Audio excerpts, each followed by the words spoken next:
Dear student, आज हम लोग 12 का सेकंड चैप्टर कैपेसिटर करने वाले हैं।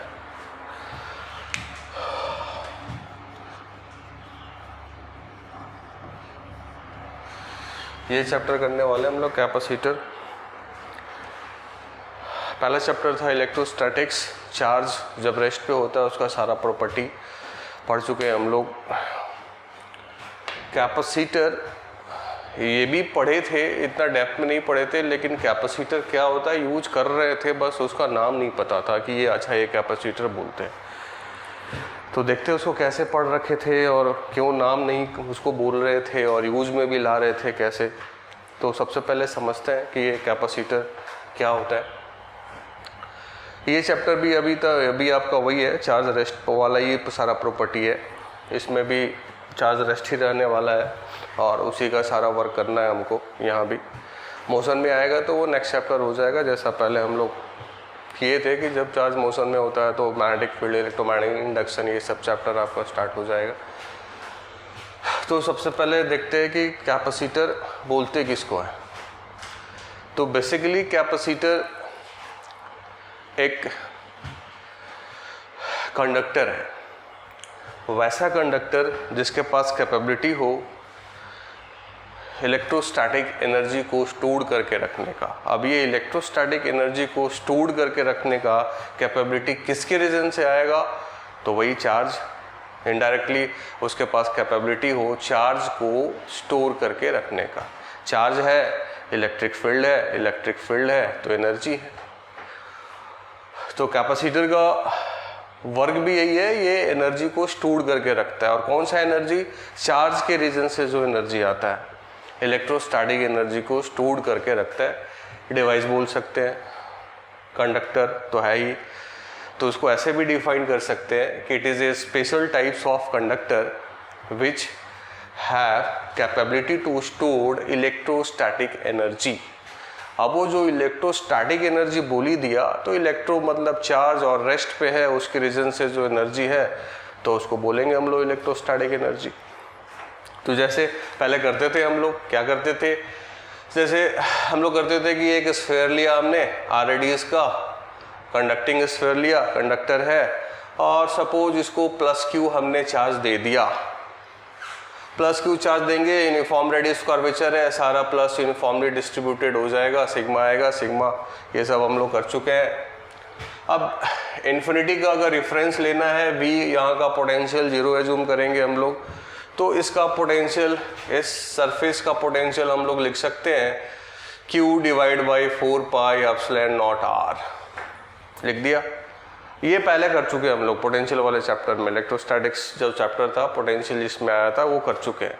अब इसका फील्ड भी ये सब भी कर चुके, प्लस है ऑरिजिनेट करेगा, ये सब लाइंस भी कर चुके थे, ये सब कर चुके थे। तो देखिए ये क्या है, ये कैपेसिटर ही है। कैसे है कैपेसिटर, हमने बताया अभी कि capability to store electrostatic energy, और ये भी बोला कि वो एनर्जी इलेक्ट्रोस्टैटिक एनर्जी मतलब चार्ज जब रेस्ट पे है तब का एनर्जी।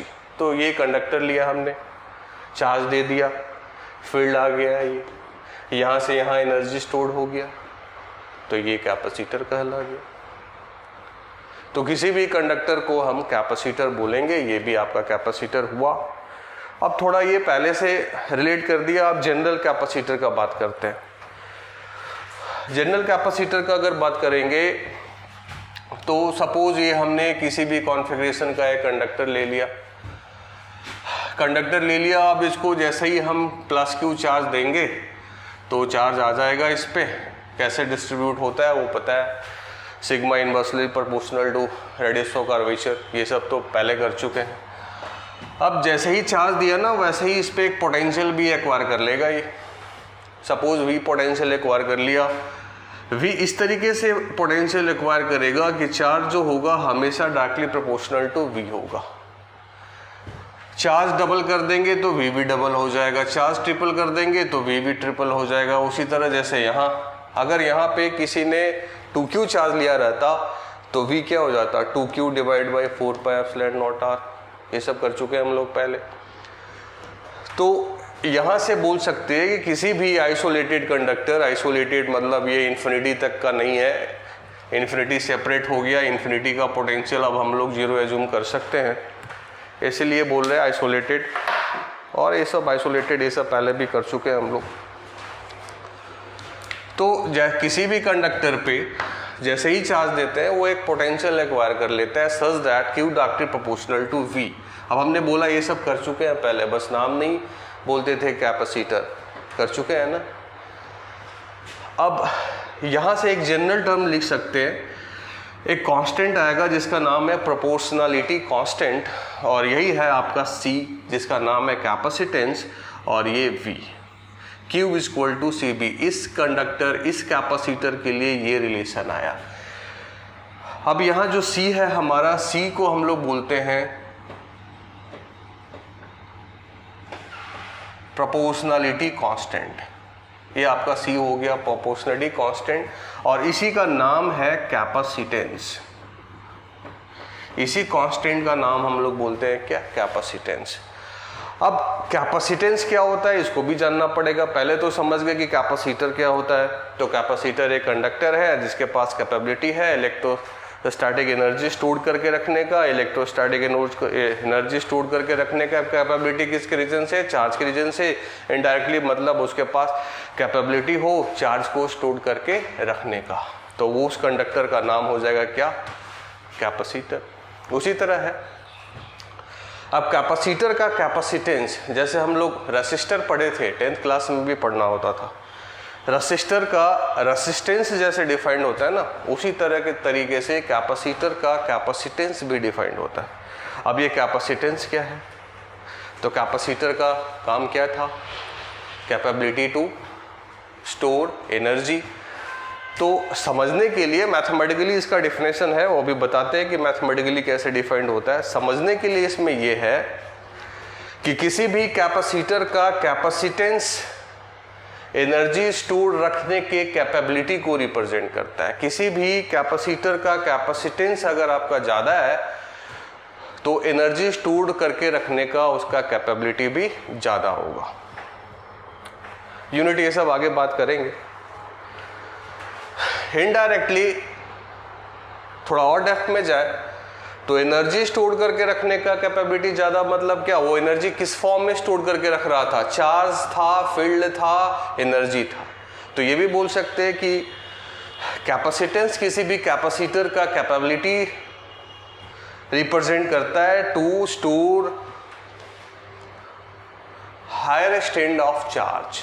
और वो भी कैसे, अभी बस इतना सिंपल नहीं है, वो भी कैसे, तो वहाँ से मैथमेटिकल डिफिनेशन भी एक आता है।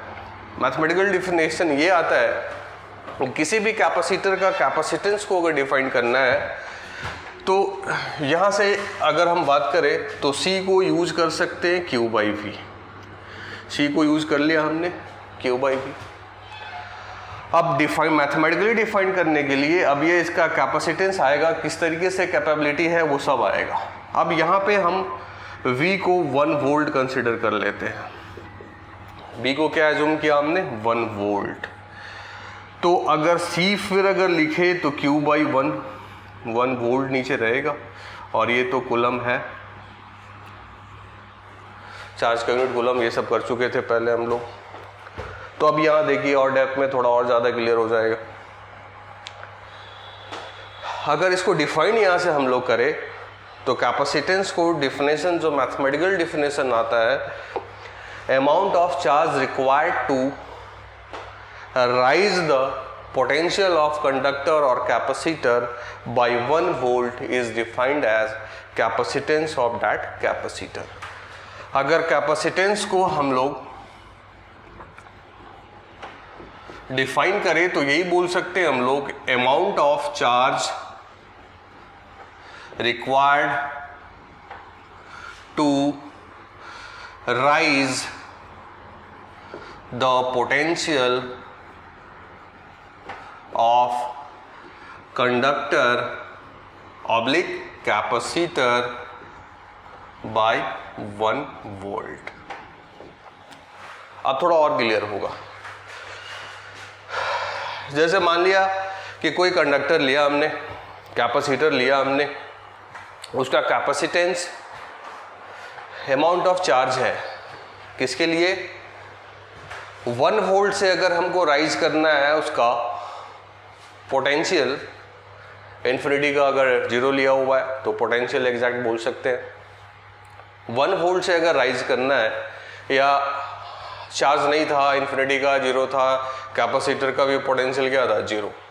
1 वोल्ट से अगर राइज करना है पोटेंशियल किसी भी कंडक्टर का, कैपेसिटर का, तो जितना अमाउंट ऑफ चार्ज का रिक्वायरमेंट होगा, that amount of charge is defined as capacitance of that capacitor और कंडक्टर।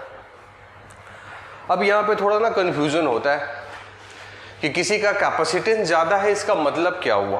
किसी भी कंडक्टर, किसी भी कैपेसिटर का कैपेसिटेंस ज़्यादा है तो मतलब क्या हुआ, मतलब यहाँ से क्लियर हो जाएगा। V को तो हम लोग बाई डेफिनेशन हमेशा 1 वोल्ट ही लेना है, तो V तो 1 वोल्ट ही हो गया। किसी का कैपेसिटेंस ज़्यादा है मतलब चार्ज भी उसका क्या होगा, ज़्यादा होगा। चार्ज ज़्यादा एक्वायर करेगा लेकिन फिर भी पोटेंशियल राइज कितना करेगा, 1 वोल्ट।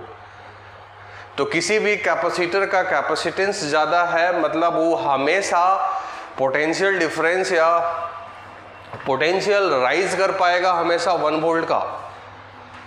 लेकिन सपोज 1 वोल्ट पोटेंशियल राइज करने में किसी को Q अमाउंट ऑफ चार्ज का नीड है और किसी को 2Q अमाउंट ऑफ चार्ज का नीड है, तो जिसको 2Q अमाउंट ऑफ चार्ज का नीड है ना, उसका कैपेसिटेंस क्या होगा, ज़्यादा होगा। ये समझना होगा। इसको दूसरे लैंग्वेज में हम लोग ये बोल सकते हैं कि किसी कैपेसिटर को अगर चार्ज को पचाने, जनरल लैंग्वेज में बोल सकते हैं, चार्ज को पचाने का कैपेबिलिटी ज़्यादा है तो उसका कैपेसिटेंस भी क्या होगा, ज़्यादा होगा।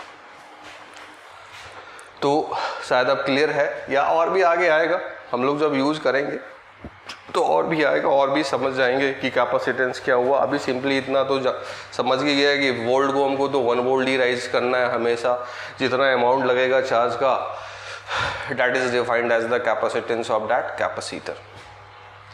अब थोड़ा फिर यहाँ पे आता है कि कैपेसिटेंस किस किस का फंक्शन होता है। यहाँ पे थोड़ा आते हैं कि कैपेसिटेंस किस किस का फंक्शन होता है। तो एज एग्जाम्पल फिर से यही ले लिया हमने। अगर यहाँ पे हमको कैपेसिटेंस लिखना है तो फिर Q is equal to 4 pi epsilon naught R और मल्टीप्लाई क्या V, ये यहीं से हम लिख सकते हैं रीसिंप्लाइज करके। अब अगर इसको हम यहाँ पे इक्वेट करें, बोला हमने कि Q जो होता है हमेशा डायरेक्टली प्रोपोर्शनल टू V और एक प्रोपोर्शनलिटी कांस्टेंट आएगा, that is defined as the C। तो यहाँ से हम बोल सकते हैं कि जो C है हमारा इस स्फेरिकल कंडक्टर कैपेसिटर के लिए कुछ और नहीं है, 4 पाई एप्सिलॉन नॉट R है। ये कांस्टेंट है और ये मीडियम का फंक्शन है और ये तो कॉन्फ़िगरेशन है, साइज है। तो यहाँ से आ गया हमारा कि capacitance depends upon shape, size and configuration and also depends upon medium. Medium change कर देंगे, यही यहाँ से लेके अप टू इन्फिनिटी तक हमने medium relative permittivity epsilon R dielectric constant K जो हम पढ़ चुके हैं पहले, K यूज़ कर लिया। तो यहाँ पे अब क्या हो जाएगा, 4 pi epsilon not K times हो जाएगा। तो यह मीडियम का फंक्शन हो गया। तो किसी भी कैपेसिटर का कैपेसिटेंस अब अगेन चार्ज और V पे नहीं डिपेंड करने वाला, ये हमेशा फिजिक्स का रूल्स ही है। कोई सा भी लॉज है, स्टेटमेंट है, हमेशा ग्रेविटेशनल लॉ देख लीजिए, कूलम्ब्स लॉ देख लीजिए, सब में जब भी प्रोपोर्शनली कांस्टेंट आता है तो बाकी रिमेनिंग जो पैरामीटर होते हैं उनका फंक्शन नहीं होता है। रिमेनिंग पैरामीटर बोलने का मेरा मतलब ये है कि अगर एक इक्वेशन को देखें हम तो Q is equal to CV है, तो ऐसा लगता है कि चार्ज चेंज कर देंगे तो C भी चेंज हो जाएगा, नहीं। चार्ज चेंज करेंगे तो V चेंज हो जाएगा। C depends upon types of capacitor, shape, size, configuration of capacitor, conductor and medium. अगर ये दोनों नहीं चेंज करेंगे तो इसका C नहीं चेंज होगा। अगर इसके कॉन्फ़िगरेशन और मीडियम का चेंज नहीं करेंगे तो इसका हमेशा कैपेसिटेंस जो है वो 4 पाई एप्सिलॉन नॉट R ही रहेगा। चार्ज डबल कर देंगे तो पोटेंशियल भी डबल हो जाएगा, चार्ज ट्रिपल कर देंगे तो पोटेंशियल भी ट्रिपल हो जाएगा। तो यहां से दिखा कि किसी भी कैपेसिटर कंडक्टर का capacitance depends only upon the shape size configuration of that conductor, that capacitor and medium present. अगर ये चेंज नहीं करेंगे तो उस कंडक्टर का, कैपेसिटर का कैपेसिटेंस चेंज नहीं करेगा। क्लियर है अब इतना बात? तो कैपेसिटेंस से रिलेटेड कैपेसिटर का काम क्या? एनर्जी स्टोर कर रखना। किस फॉर्म में? चार्ज है तो चार्ज से फील्ड है, फील्ड है तो एनर्जी है। वोल्टेज क्या? हमेशा 1 वोल्ट लेना है। डेफिनेशन के लिए ऐसे ही डिफाइंड हुआ है ये कि 1 वोल्ट में अमाउंट ऑफ जो चार्ज होता है that will represent the capability of that capacitor to store electrostatic energy. तो यहाँ तक तो शायद सारा क्लियर ही है। अब तो अब इसके आगे का काम करते हैं हम लोग। कैपेसिटेंस फाइंड करने का, किसी भी कैपेसिटर का कैपेसिटेंस फाइंड करने का रूल्स क्या है? तो एक रूल्स तो यहीं से आ जाएगा, एक रूल्स यहाँ से आ जाएगा कि किसी भी कैपेसिटर है, कंडक्टर है, उसको हम चार्ज दे दिया, पोटेंशियल लिख लिया। अब चार्ज और पोटेंशियल को डिफरेंस डिवाइड कर देंगे हम लोग तो कैपेसिटेंस आ जाएगा। तो एक तो यहाँ से किसी भी कैपेसिटर का अगर कैपेसिटेंस फाइंड करना है तो एक यहाँ से हम यूज कर सकते हैं, चार्ज लिखा और उससे V लिखा और फिर लिख दिया हमने, रेशियो करके लिख दिया कि यही उसका कैपेसिटेंस होगा। तो इसको रब करते हैं हम और फिर अब आगे का देखते हैं।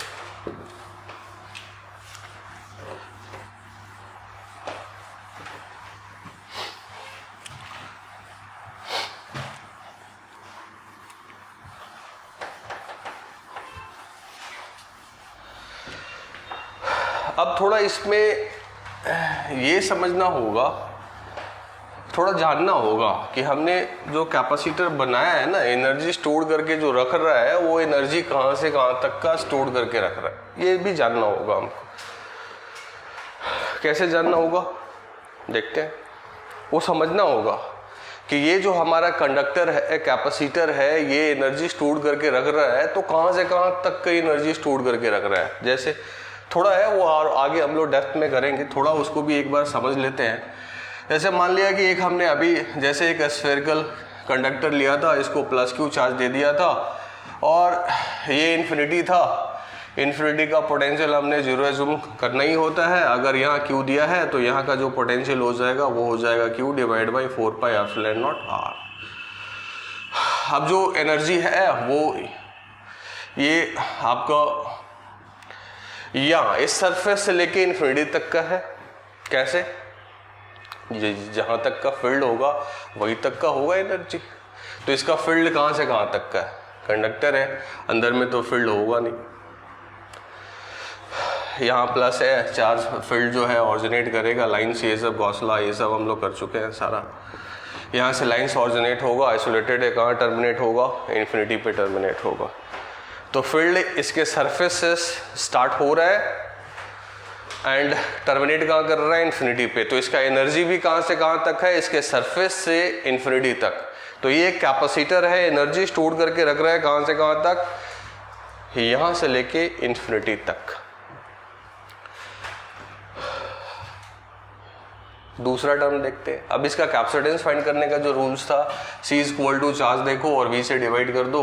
तो अब ये V में थोड़ा सा देखना पड़ता है, चार्ज तो Q है और V एक्चुअली जहाँ से जहाँ तक का आपका कैपेसिटर है ना, उन दोनों के बीच का वो पोटेंशियल डिफरेंस होता है। V अगर देखिएगा तो सपोज इसको हमने 1 पॉइंट माना और इसको हमने 2 पॉइंट माना, तो V1 है हमारा Q divide by 4 pi epsilon naught R और V2 क्या है? 0। तो पोटेंशियल डिफरेंस डेल्टा V के फॉर्म में यहाँ पे एग्जैक्टली आपका जो V है। तो V अब यहाँ क्या लिख सकते हैं? Q divide by 4 pi epsilon naught R। अब इसको V से अगर डिवाइड कर दिया हमने तो अब लिख दिया 4 पाई एप्सिलॉन नॉट R। अब यहाँ से इसका कैपेसिटेंस आ गया 4 पाई एप्सिलॉन नॉट R। तो इस स्फेरिकल कंडक्टर, स्फेरिकल कैपेसिटर का कैपेसिटेंस आ गया और साथ में ये भी जानना है कि ये एनर्जी स्टोर करके रख रहा है कहाँ से कहाँ तक? सरफेस से लेके इन्फिनिटी तक। ये भी जानना होगा ये इसलिए बोल रहा हूँ क्योंकि आगे ये नहीं जानेंगे कैपेसिटर दिया हुआ है कहाँ से कहाँ एनर्जी स्टोर करके रख रहा है, उसमें कन्फ्यूज़न होने लगता है बच्चों को। अब इसी का दूसरा पार्ट देखते हैं समझने के लिए। एक हमने R1 रेडियस का ले लिया और दूसरा हमने एक और स्फीयर ले लिया, कॉन्सेंट्रिक है, R2 रेडियस का, और इसको हमने अर्थ कर दिया। पढ़ चुके हैं अर्थिंग से क्या होता है ये सब पिछले चैप्टर में, पोटेंशियल में। अर्थिंग कर दिया तो यहाँ का पोटेंशियल क्या हो गया, 0। इसको हमने सपोज चार्ज दे दिया प्लस क्यू, 0 होने के लिए यहाँ प्लस क्यू है तो इसके इनर सरफेस पे माइनस क्यू आएगा, तभी तो ये 0 होगा। इसके कारण यहाँ का पोटेंशियल हो जाएगा KQ/R2 और इसके माइनस क्यू के कारण यहाँ का पोटेंशियल हो जाएगा -KQ/R2। दोनों को सम करेंगे 0 हो जाएगा। ये सब कर चुके हैं। अब इसका लाइंस अगर देखते हैं कि इसमें कहाँ से कहाँ एनर्जी स्टोर करके रख रहा है, तो प्लस से ऑरिजिनेट करता है और माइनस पे क्या करता है, टर्मिनेट करता है। अब एक ये अगर हमने किसी ने अब ये एक ले लिया कि ये हमारा एक कैपेसिटर है, ये इनर सरफेस R1 है, आउटर सरफेस R2 है। तो इनर सरफेस R1 है, आउटर सरफेस R2 है। अब इसका अगर कैपेसिटेंस लिखना है या ये समझना है हमको कि एनर्जी स्टोर करके कहाँ से कहाँ तक रख रहा है, तो ये तो अब यहाँ से यहीं तक तो फील्ड है ना, इसके बाहर में तो फील्ड है ही नहीं, लाइंस है ही नहीं, फील्ड नहीं है तो एनर्जी नहीं है। तो ये समझना होगा कि ये कैपेसिटर है जिसका एनर्जी स्टोर करके रख रहा है from surface R1 to R2। R2 के आगे नहीं है, लाइंस नहीं है, फील्ड नहीं है, एनर्जी नहीं है। R1 इनर सरफेस जो है इसका, उसके अंदर में लाइंस नहीं है, फील्ड नहीं है, एनर्जी नहीं है। तो ये कैपेसिटर है जो एनर्जी स्टोर करके रख रहा है R1 से R2 तक का। इसका भी अब हमको निकालना है सी। तो चार्ज ऑफ कैपेसिटर क्या बोलते हैं, अब सिंगल था यहाँ पे तो Q दिख रहा था, अब ये पेयर के फॉर्म में है तो वो सब अभी करने वाले हैं कि पेयर के फॉर्म में अगर है, सिंगल आइसोलेटेड नहीं है, पेयर आइसोलेटेड है, कॉम्बिनेशन है, 2 प्लेट है, पैरेलल प्लेट कैपेसिटर है, स्फेरिकल प्लेट कैपेसिटर है, सिलिंड्रिकल कैपेसिटर है, पेयर वाइज है। ज़्यादा हम लोग पेयर वाइज ही करेंगे, सिंगल सरफेस कम ही यूज करेंगे और वो सब देखेंगे। तो चार्ज ऑफ कैपेसिटर किसको बोलते हैं, प्लस क्यू को बोल दे, माइनस क्यू को बोल दे, या कुछ और बोल दे, क्यों बोले, ये सब देखेंगे, आगे समझेंगे। बस अभी हमको ये समझाना था कि कैपेसिटर अगर है तो ये जानना होगा कि एनर्जी स्टोर कहाँ से कहाँ तक रख रहा है, और वो क्योंकि कैपेसिटर का मतलब ये होता है एनर्जी स्टोर करके रखना, तो ये भी माइंड सेट करके रखना होगा कि वो एनर्जी स्टोर कहाँ से कहाँ तक करके रख रहा है और वो वहीं के लिए कैपेसिटर है। तो ये एनर्जी स्टोर R1 से R2 कर रहा है। चार्ज यहाँ पे हम आगे पढ़ेंगे, कैपेसिटेंस इसका फाइंड करना है। चार्ज ऑफ कैपेसिटर क्या होता है ये बताएंगे, कैसे फाइंड किया जाता है, और V क्या होता है वो बताएगी कि जितने से जितने तक क्या वो एनर्जी स्टोर करके रख रहा है उन दोनों के बीच का पोटेंशियल डिफरेंस ही V है यहाँ पे। तो ये जो V है, सपोज ये 1 है, ये 2 है, तो ये कुछ नहीं, ये हमारा V1 माइनस V2 है, यही है हमारा। उसको डिवाइड कर देंगे। एक और तरीका है एनर्जी डेंसिटी का, वो आगे यूज करेंगे। तो अभी मेरा बस इतना समझाना था कि कैपेसिटर का वर्क है एनर्जी स्टोर करके रखना। एनर्जी स्टोर करके रखना किसके रीजन से, चार्ज के रीजन से। चार्ज के रीजन से एनर्जी स्टोर करके रखना है तो ये भी जानना होगा कि कहाँ से कहाँ तक वो कैपेसिटर एनर्जी स्टोर करके रख रहा है। तो इसको रब कर देते हैं अगेन, और फिर थोड़ा सा और आगे पढ़ते हैं हम लोग और यूज करते हैं हम लोग। स्टार्ट करते हैं टाइप्स ऑफ कैपेसिटर में। सबसे पहला आएगा हम लोग का पैरेलल प्लेट कैपेसिटर। हाँ, वहाँ से स्टार्ट करते हैं। तो अब हम लोग करने वाले हैं parallel plate capacitor. Types of capacitor में अगर बात करेंगे हम लोग,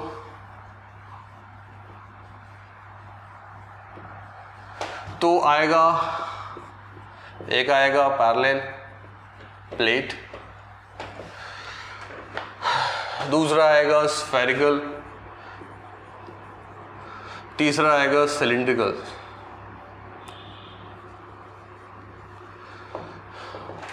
प्लेट अब यहाँ पे ऐसा नहीं है कि प्लेट के ही फॉर्म में होता है। प्लेट एक नाम दिया जाता है। 2 प्लेट को लगा दिया ऐसा तो ये पैरेलल प्लेट हो गया। अभी 2 स्फेयर लिया था तो स्फेरिकल प्लेट कैपेसिटर बोलने का है।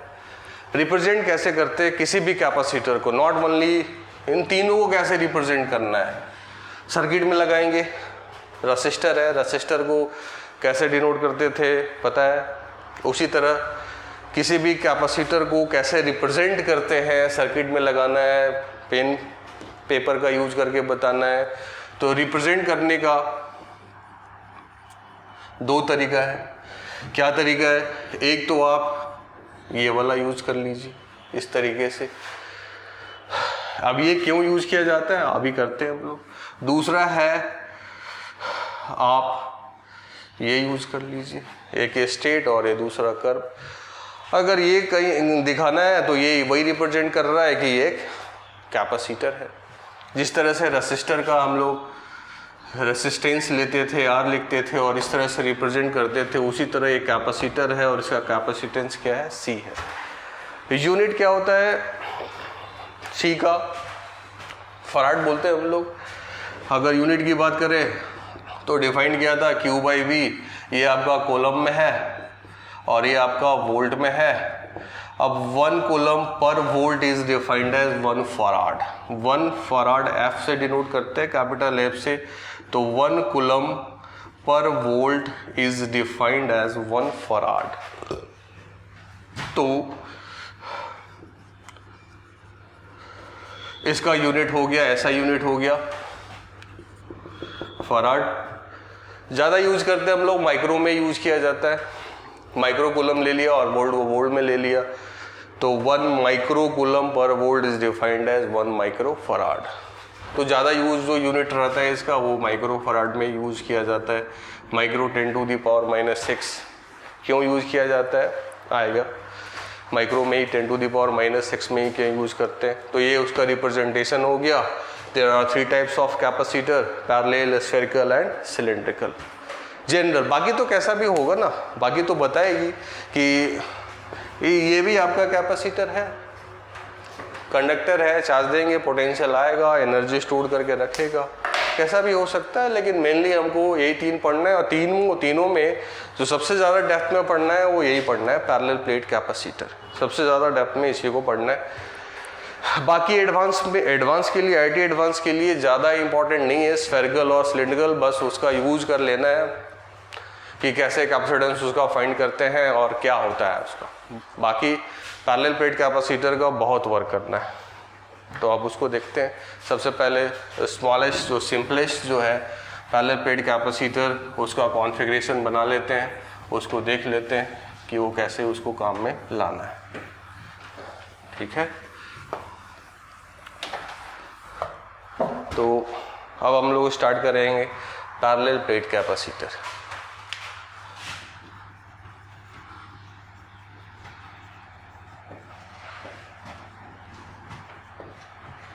पैरेलल प्लेट कैपेसिटर, अब ये होता कैसा है, पैरेलल प्लेट कैपेसिटर होता कैसा है। तो पहले कॉन्फ़िगरेशन बना देते हैं।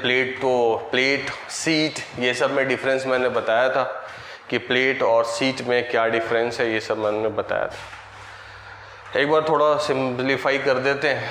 अगर ये प्लेट हम लेते हैं, सपोज एक सिंगल प्लेट लेते हैं, तो इसमें थिकनेस होता है। प्लेट में क्या होता है, थिकनेस होता है। जैसे सपोज ये डस्टर है, तो इतना सा पोर्शन अगर हम देखें तो ये हमारा प्लेट हुआ। अब सीट क्या होता है, एक जो पेज है, पेज को ऐसे हम स्ट्रेट कर लिया, पेज को ऐसे स्ट्रेट कर लिया, कितना थिकनेस है, वेरी स्मॉल।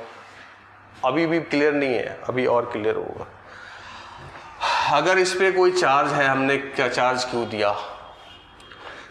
दिया, तो इधर भी आएगा, इधर भी आएगा। क्यों आएगा पता है, चार्ज है, तो स्मॉलेस्ट चार्ज क्या होता है, 1 coulomb. Q equal two plus minus any का फॉर्म होता है, चार्ज क्वांटाइज्ड है। तो ऐसा नहीं है कि एक ही कैपिटल Q है, एक ही बड़ा अमाउंट है, वो क्वांटाइजेशन के फॉर्म में। हर एक प्लस प्लस के बीच में क्या है, रिपल्सन है, दूर जाना चाहेगा, दोनों तरफ से स्प्रेडिंग हो गया इस तरह से। अब सपोज इसका जो प्लेट का जो एरिया है, दोनों तरफ का एरिया जो है वो A है। अब यहाँ पे अगर हम सिग्मा लिखना है तो Q/2A लिखेंगे। क्यों लिखेंगे, Q/2A इसलिए लिखेंगे कि ये जो चार्ज है वो दोनों सरफेस एरिया में स्प्रेड किया हुआ है। यहाँ का अगर हम चार्ज का बात करें और यहाँ का चार्ज का बात करें तो दोनों चार्ज अलग अलग है। ये क्या है, हमारा प्लेट है, सिंगल प्लेट है, आइसोलेटेड है। अब अगर एक सीट हम लेते हैं, इसको अगर चार्ज अगर है या सपोज दिया है तो एरिया A है, इसका भी एरिया A है। अब अगर कोई इधर का चार्ज एक दिखता है, कोई सा भी छोटा पोर्शन दिखता है और उधर जाके दिखता है, तो दोनों चार्ज उसमें क्या है, सेम है। ऐसा नहीं है इसके जैसा कि इधर वाला चार्ज अलग है, इधर वाला चार्ज अलग है। इसका चार्ज जो इस पोर्शन में है और अपोजिट पोर्शन में है, दोनों एक ही चार्ज है। उतना थिकनेस ही नहीं है कि चार्ज का सेपरेशन हो पाएगा। पेज का जितना थिकनेस है उतना थिकनेस है सीट में। अब अगर यहाँ पे किसी को सिग्मा लिखना है तो चार्ज तो है क्यों, लेकिन कितने एरिया में स्प्रेडिंग है, ए एरिया में स्प्रेडिंग। अब यहाँ पे थोड़ा एक और प्रॉब्लम होता है। बच्चे क्या करते हैं कि प्लेट, जैसे ही प्लेट देखा सिग्मा लिखना है, Q/2A कर दिया। नहीं, ये भी नहीं करना है। अगर प्लेट आइसोलेटेड है लेकिन पेयर में है, बाजू में है, यहाँ एक प्लेट है, यहाँ भी एक प्लेट है, इसको हमने Q दे दिया और सपोज इसको हमने -Q दे दिया, तो आगे करेंगे ये स्प्रेडिंग कैसे होने वाला है। इसका सारा +Q ना इधर आ जाएगा, इसका सारा -Q, इसका सारा +Q इधर आएगा, सारा -Q इधर आएगा। क्यों आएगा, करेंगे, अभी बताएंगे, सारा करेंगे। और इसको शायद कर भी चुके हैं हम लोग, ऐसे एक बार फिर से कर देंगे। किसी भी कंडक्टर के अंदर टोटल फील्ड 0 होता है, उसी का फंडामेंटल कॉन्सेप्ट है। अब अगर किसी को यहाँ पे सिग्मा लिखना है, इसमें अगर हमको सिग्मा लिखना है तो Q/अगर 2A कर दिया, गड़बड़ हो जाएगा। यहाँ पे प्लेट में हमेशा Q/2A नहीं होता है, देखना पड़ेगा। सिग्मा लिखने के लिए देखना ही पड़ता है कि चार्ज देखो और देखो कितने एरिया में स्प्रेडिंग है। इसका एरिया इधर भी है लेकिन चार्ज तो आया नहीं ना इधर, तो सिग्मा यहाँ अगेन हो जाएगा Q/A ही, Q/2A नहीं लिखेंगे। तो वो थोड़ा ध्यान देना है। ऐसा नहीं है कि प्लेट अगर है तो सीधे Q/2A कर दिया, सीट है तो थोड़ा ध्यान देके देखना है। तो अब हम लोग पैरेलल प्लेट कैपेसिटर देखते हैं। वो तो एक सिग्मा ये सब का जो है कैसे यूज करना है वो बता दिया। अब हम लोग पैरेलल प्लेट कैपेसिटर देखते हैं, तो उसको नेक्स्ट क्लास में देखते हैं, ठीक है। अभी